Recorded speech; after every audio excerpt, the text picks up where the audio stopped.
ગુજરાતની પાવન ભૂમિ રાજકોટ નજીક આવેલું એ ધામ જ્યાં ભક્તોની એક એક આંખનું આંસુ માતાજીનું આહવાન બની જાય છે। જો જીવનનું સમયચક્ર તમારી વિરુદ્ધ ચાલી રહ્યું હોય, તમારા નસીબના દરવાજા પર નિરાશાનું તાળું લાગી ગયું હોય, વાત કરી રહ્યો છું આઈ શ્રી બંધવારા મેલડીમાં ખોખડદર ધામની, જ્યાં છે કમશી બાપાનો વ્યવહાર, જ્યાં આવનાર દરેક ભક્ત પોતાના જીવનના બંધન માતાજીના ચરણોમાં મૂકીને મુક્ત થઈને પાછો ફરે છે। આઈ શ્રી ભાનુ આઈમાના પરચાની ગાથાઓ આજે પણ ઇતિહાસના પાના ઉપર સોનેરી અક્ષરે લખાયેલી છે। એ દિવ્ય શક્તિ, એ સાક્ષાતમાં જગદંબા, જેણે હજારોના દુઃખ હરી લીધા છે। ક્યારેક એવું લાગે છે ને કે જીવન હવે ખતમ થઈ ગયું છે, દરેક પ્રયાસ પછી પણ નિષ્ફળતા મળે છે અને દુનિયાના બધા દરવાજા બંધ થઈ ગયા। જો તમારા હૃદયમાં પણ આવી કોઈ અસહ્ય પીડા હોય જે તમે કોઈને કહી શકતા નથી, તો ભાનુ આઈમાના ખોળામાં આવીને કહો, આંખનું એક આંસુ પણ વેડફવા નહીં દે। જે ભક્તોને દુનિયાએ તરછોડી દીધા હોય, જેને નસીબે હરાવ્યા હોય, તે અહીં આવીને પોતાની માને મળીને મુક્ત થાય છે। ખાલી પડેલા ખોળા ભરાય છે અને નિરાશા આશામાં બદલાય છે। તો આપ પણ પધારો આઈ શ્રી બંધવારા મેલડીમાં અને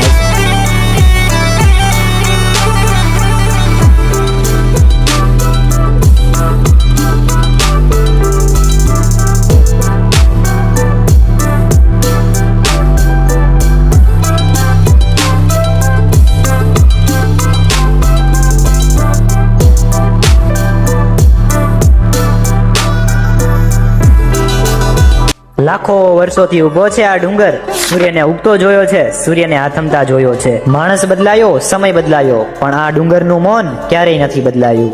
જગતના કોઈ પણ ખૂણે બેઠી હોય, ચામુંડા ક્યારેય છાની ન રહે। ઈ તો એના પરચા કહી દેતા હોય, એના લોકોના સુખના દિવસો કહી દેતા હોય કે નક્કી એના પર માં ચામુંડાનો હાથ હોવો જોઈએ। આ માત્ર ડુંગર નથી, આ તો એ ધરતીનો સાક્ષી છે। જ્યારે અસત્યની ઉર્જા પરાકાષ્ઠાએ હતી, એ બે નામ ચંડ અને મુંડ, પૃથ્વી પરનો હાહાકાર અને દેવતાઓની છેલ્લી આશા, અને પછી માનું પ્રાગટ્ય થયું, ક્રોધનું એવું સ્વરૂપ કે આકાશ પણ કંપી ઉઠ્યું। ન કોઈ રક્ષા, ન કોઈ કરુણા, માત્ર વિનાશનું દેવી સત્ય। તલવારનો એક જ ઝાટકો, ચંડનું માથું ધડથી અલગ, મુંડનું માથું ધડથી અલગ। આમ ચંડ અને મુંડને મારીને ચામુંડા કહેવાયા। ત્યારે માતાએ સાબિત કરી દીધું, દુનિયામાં કોઈ પણ અંધકાર ક્યારેય ટકી શકતો નથી। જય ચામુંડમાં। ચોટીલાથી ખાલી 14 કિલોમીટર દૂર પહાડીઓની વચ્ચે આ જગ્યા છુપાયેલી છે। આ છે જરિયા મહાદેવ। અહીં આવ્યા પછી એક અલગ જ શાંતિ ફીલ થાય છે। કોઈ ધક્કામુક્કી નહીં, કોઈ અવાજ નહીં, બસ મહાદેવ અને તમે। આ શિવલિંગ ઉપર પહાડના પથ્થરમાંથી કુદરતી રીતે 12 માસ પાણી ઝર્યા કરે છે। આ જ કારણથી મંદિરનું નામ જરિયા મહાદેવ પડ્યું છે। શિવલિંગ ઉપર જે પાણી અભિષેક થઈને પડે, તે પાણી અહીં આવતા તમામ ભક્તો અમૃત સમજીને પીવે છે। તો આપ પણ પધારો કુદરતી રીતે જળાભિષેક થતા મહાદેવના દર્શન કરવા। જય જરિયા મહાદેવ।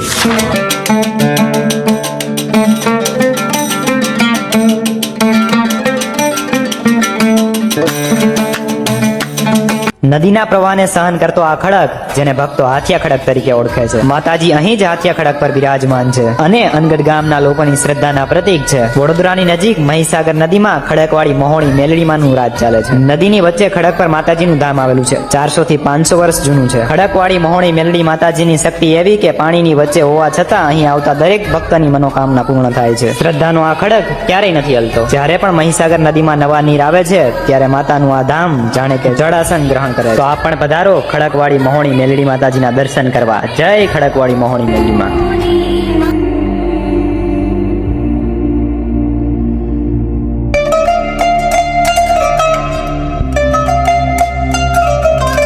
રાજકોટથી માત્ર 25 કિલોમીટર દૂર લાખાપર ગામની સીમમાં આવેલું છે આઈ શ્રી ખોડિયાર માતાજીનું પાવન ધામ। આ મંદિરની અપાર શ્રદ્ધા અને આસ્થા લાખો લોકોને અહીં ખેંચી લાવે છે। આઈ ખોડલની દિવ્યતા અહીં દરેક કણમાં અનુભવાય છે। સાચા મનથી માંગવામાં આવેલી દરેક પ્રાર્થના અહીં પૂર્ણ થાય છે। આઈ શ્રી ખોડિયાર માનો સાથ એટલે જીવનમાં સુખ અને શાંતિનો વાસ। તમે પણ એકવાર અવશ્ય આ ધામની મુલાકાત લો અને ખોડિયાર માના આશીર્વાદ પ્રાપ્ત કરો। જય ખોડિયાર માં।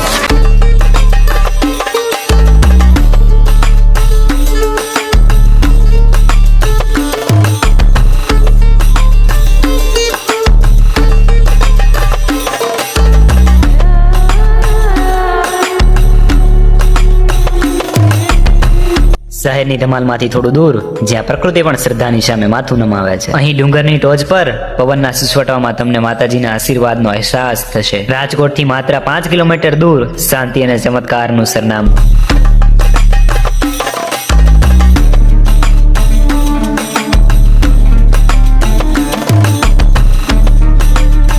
એટલે ભીસરી માતાજીનું ભવ્ય ધામ. આ ધામની સૌથી મોટી ઓળખ મીઠાની માનતા. મીઠું ચડાવો અને તમારા શરીરમાંથી ચામડીના રોગો અને પીડાઓને જડ મૂળમાંથી દૂર કરો. જેની શ્રદ્ધા ફળે તે પાછા આવે છે બમણું મીઠું લઈને. અહીં રોગ મુક્તિનો હજુ પણ એક અનોખો ઉપાય છે. આ પથ્થરની લપસણી. ભક્તો માને છે કે આ પથ્થર પર માત્ર 7 વાર લપસ્યા ખાવાથી પણ શરીરની બીમારીઓ દૂર થઈ જાય છે. આ માત્ર પથ્થર નથી, આસ્થાનું પારણું છે. તો શું તમે તૈયાર છો આસ્થા અને ચમત્કારના અદ્ભુત ધામની મુલાકાત લેવા? આવો એક વખત ભીસરી માતાજીના શરણે. જય ભીસરી માં. પ્રકૃતિની ગોદમાં જ્યાં શાંતિનો સાક્ષાત્કાર થાય છે, જ્યારે મનની શાંતિ ક્યાંય ન મળે ત્યારે દોડીને આવો કુદરતના ખોળે.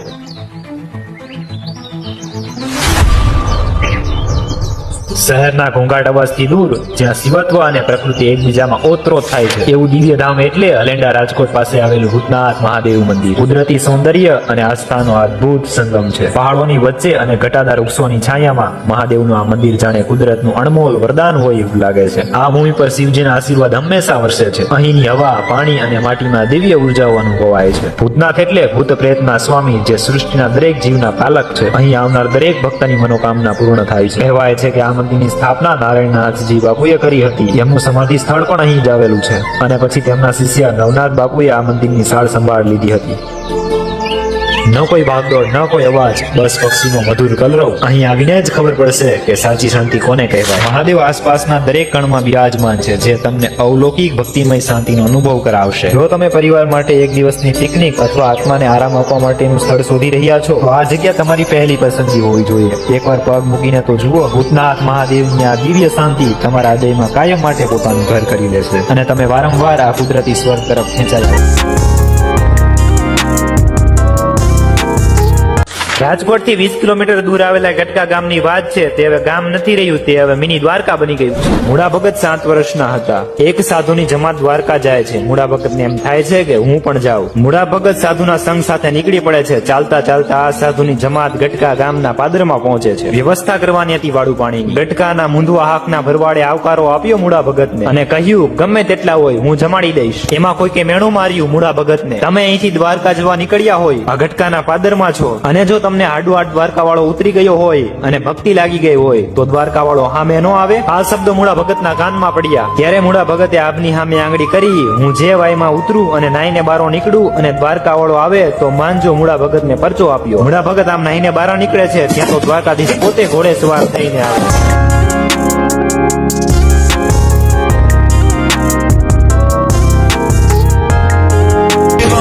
અને પછી મૂળા ભગતને પરચો આપે છે. આજે પણ ગટકા ગામના પાદરમાં ઘોડાના અને ઠાકરના પગલા છે. તો આપ પણ આવો આ 8 દ્વારકામાં દ્વારકાધીશના દર્શન કરવા. જય દ્વારકાધીશ.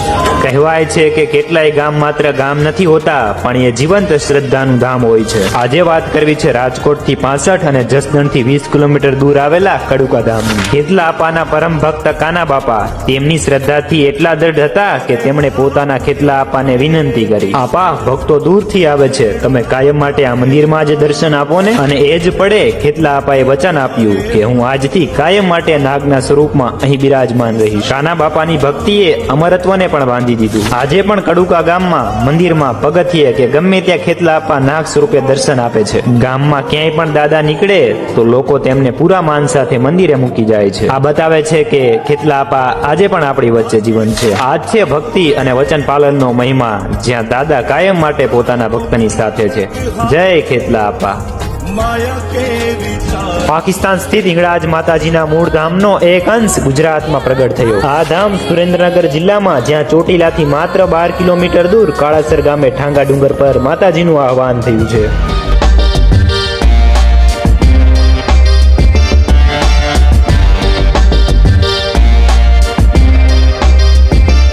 છે શ્રી હિંગળાજ માતાજીનું ધામ, જે 51 શક્તિપીઠો પૈકીના એકનું જીવંત પ્રતીક છે. માતાજી અહીં ડુંગરની ગુફામાં શાંતિ અને શક્તિની શયન અવસ્થામાં બિરાજમાન છે. લોકવાયકા મુજબ મહંત માયાગીરીજીની ભક્તિથી પ્રસન્ન થઈને માતાજીએ તેમને વચન આપી આ ડુંગરો પર પધરામણી કરી. સૌંદર્ય અને પહાડી વાતાવરણ મનને શાંતિ આપે છે. આસ્થા, ઇતિહાસ અને પૌરાણિક ગાથાનો આ સંગમ છે. તો આપ પણ પધારો હિંગળાજમાના દર્શન કરવા. જય હિંગળાજમાં.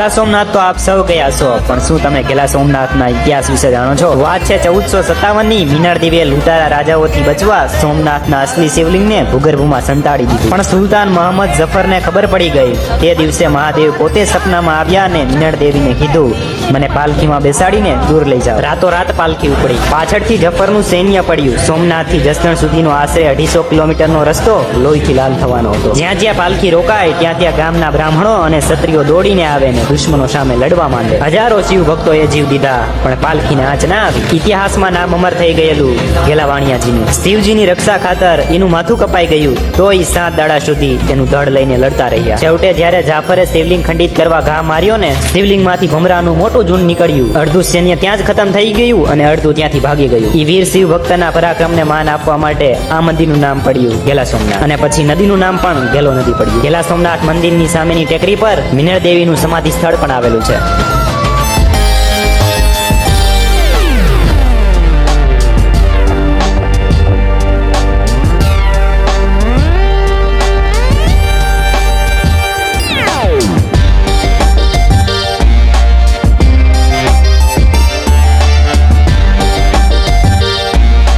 રાજકોટથી 50 કિલોમીટર દૂર અને વિનનગરથી ફક્ત 3 કિલોમીટર દૂર આવેલું છે શ્રી દુઃખભંજન બાલા હનુમાન મંદિર. અહીંના ગેટ પર જ કરો અદ્ભુત અને વિરાટ 11 માથાવાળા હનુમાન દાદાના પ્રથમ દર્શન. આ શક્તિશાળી સ્વરૂપ જોતા જ મનમાં શ્રદ્ધા જાગે. અહીંની શાંતિ તમને એક અનોખો સંતોષ અને હળવાશની અનુભૂતિ કરાવશે. લોકમાન્યતા મુજબ હનુમાન દાદાનું આ સ્વરૂપ વર્ષે ને વર્ષે ચોખાના દાણા જેટલું વધતું જાય છે. અહીં ભગવાનના અલગ અલગ અવતારના સ્વરૂપો છે.